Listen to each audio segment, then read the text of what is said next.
Hi everyone, welcome back to WHU TV. My name is John, your host as always, and I hope you're all doing well. This video is sponsored by the channel sponsor 3retro.com. Please click the link in the description below that will take you directly through to the West Ham section of their website, where you can purchase retro kits from the 60s all the way through to the early 2000s, including the 1976 home shirt that inspired the season's home kit. There's also the Trevor Brooking 1980 FA Cup final shirt that inspired this season's away kit. There's also the Boys of 86 home and away in there. There's the Paolo Di Canio 99/2000 home and away kits in there. Lots of really good stuff. Any commission this channel makes from any of the sales that you guys are making, I was going to say for the next 15 purchases, but it doesn't look like we're ever going to hit that 20 mark, unfortunately. So any more purchases made through the link in the description below will be going directly to Isla's Fights anyway, but I'm not going to be having a limit anymore because the affiliate has been going for 6 months and we haven't had nowhere near as enough as I was hoping we would do. So unfortunately, but that's the way it goes. But anyway, guys, there's also Admiral and Umbro West Ham colour inspired track jackets, polo shirts, sweatshirts and t-shirts, so go check those out, and thank you very much for any purchases that you may be making. As I say, the commission that the channel would normally get will be going directly to Isla's Fight, so you'll be helping a very, very worthy cause for that charity. So I just wanted to do a video because obviously we're not playing football this weekend. Very, very glad that we've got the break as well, for that matter. With some really hard work needs to be done in order for us to be fit and ready for the Palace away game on Boxing Day, which I will be doing a live watch along with on Facebook and Periscope. Guys, if you haven't already signed up to the Facebook page and or Periscope, there are links in the description below that will take you to do that. But first and foremost, I want to say thank you very much for Eden Pickering for his comment on the last video where I asked you guys for assistance with the 12 days of a West Ham Christmas videos. He's recommended that I do a video about the West Ham shirts, and I'm more than happy to do that. I'm going to talk about obviously the iconic shirts, and I'm also going to talk about the shirts even that I own as well. There's quite a few so over the years, so I'll be talking about those and the memories that those shirts bring with me, which is so I'm really looking forward to doing that. Now, turning to West Ham stuff itself, it appears that Pellegrini has been given an ultimatum of 3 games in order to properly save his job. Now, from what I'm understanding of it, we're looking at a few things. I do think this is very harsh because they basically apparently the board have told Pellegrini that if he doesn't lose to Palace and Leicester and beats Bournemouth, he's safe. Now, as much as I've been Pellegrini out over the last few weeks, this I have 100% sympathy with Pellegrini on, because I do honestly think this is very, very harsh. Palace, yes, okay, they are a proper rival. As much as we hate to say it, we are on the same level as them. Leicester, way better than us. Bournemouth, way better than us. I know Bournemouth are struggling at the moment, which is probably the reason why they are saying if he doesn't beat them, he's gone. But for me, no, it is massively, massively harsh. Now, as a few people have been saying, and it's been confirmed over the last few days as well, that we did approach Carlo Ancelotti. Sorry, get my words out there. Carlo Ancelotti about taking over position from Pellegrini, but he turned us down. And completely understandable. One of the biggest track records in the Premier League this guy has is absolutely phenomenal. It's like 51 or 52% win ratio. Huge, or very, very close to that, if memory serves. But at the same point, I understand 100% why he would do it. Because at the end of the day, we're a backstabbing management board. Let's face it. The managers will throw them all managers under the bus as much as they possibly can. Yeah, and they did it to Avron Grant 1 game before the end of the season. They did it to Allardyce. They did it to Bilic. They did it to Moyes, and they are doing it to Pellegrini. So, yes, okay, Ancelotti may have said that he wants to go and manage a bigger club, which it looks like he's pretty much odds on for the Everton job now, if it hasn't already been confirmed. And so good luck to him. I honestly wish Ancelotti well. He would have been perfect for us. I've said it many times. He would have been brilliant, but it was never going to happen. And now, obviously, it has been confirmed that that's the case. Now, of course, also talking about rumours that have been confirmed or or confirmed to the contrary, I should say, Jack Sullivan. Now, this has been going around for a good few days, and when it broke originally, I said that this is absolute hogwash. It was the last paragraph of the Independent, I think it was, or the Telegraph, one of the two, about what was going on at West Ham in terms of the runnings and blah blah blah. I said it was a throwaway paragraph, and it is a throwaway paragraph because this article was taken down quite quickly because it was complete bollocks, and I'm very, very happy to say I was right on this. Jack Sullivan, okay, may have identified a few players as ex West Ham employee, confirmed on the West Ham Way podcast, guys. It was brilliant to hear you back if you're watching. But yes, it was great to hear the fact that he did have an identification handling in, was it Maega, and it was one of the others anyway.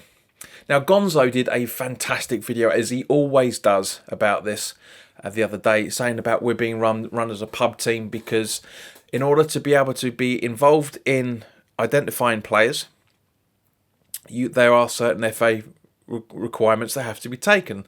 Was it levels 1 and 2 and 5 years experience doing it in various different guises at various levels, and and completely understandable, exactly what we need to be doing.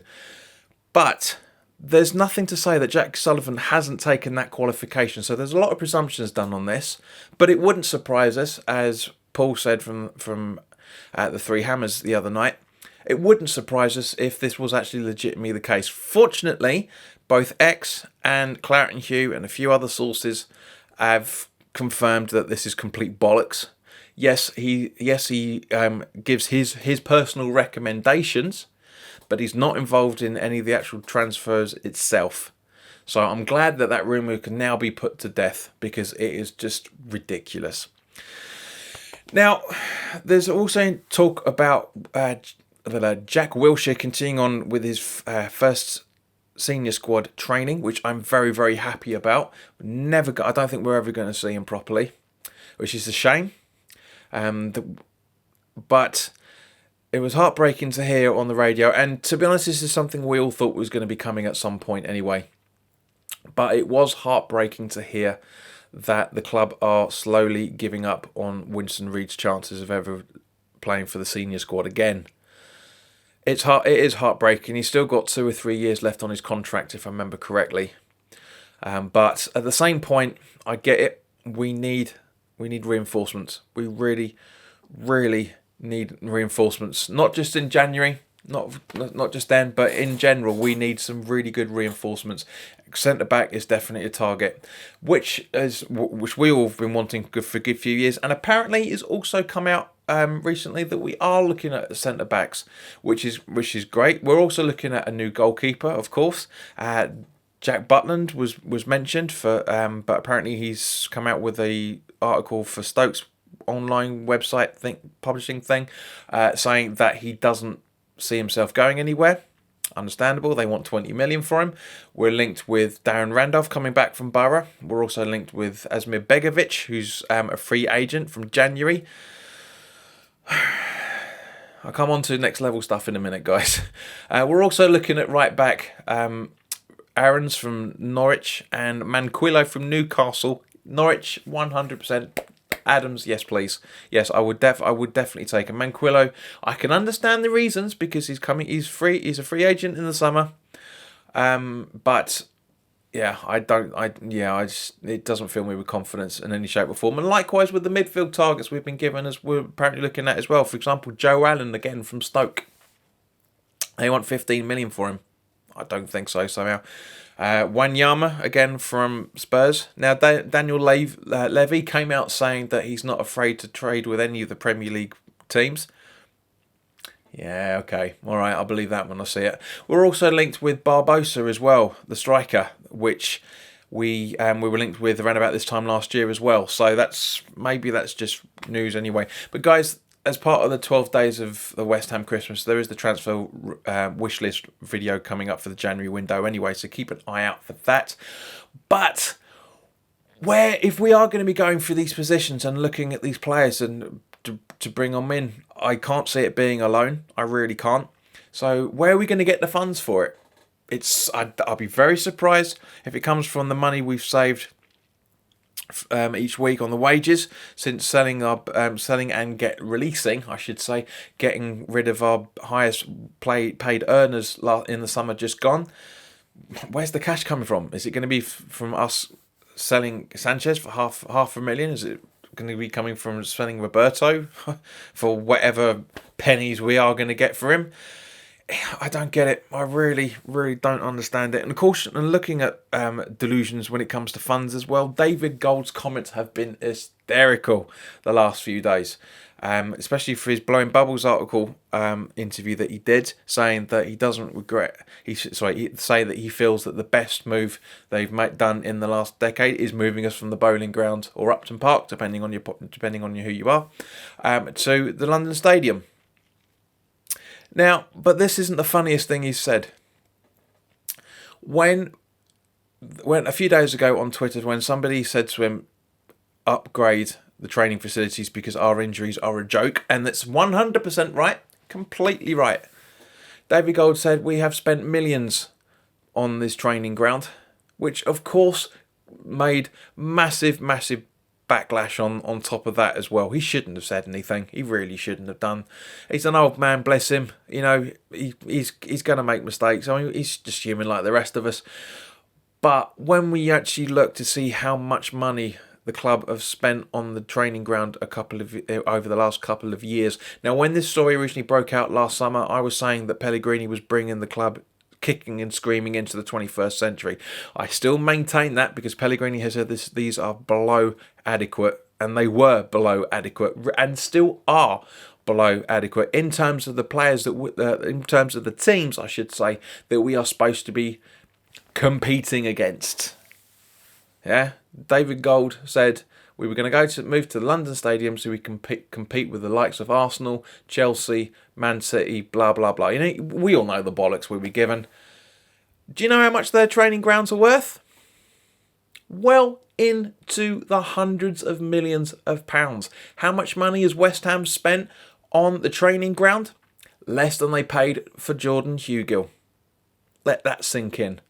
We spent about £6 million so far on the training ground, and that was to improve it to the level that it is now.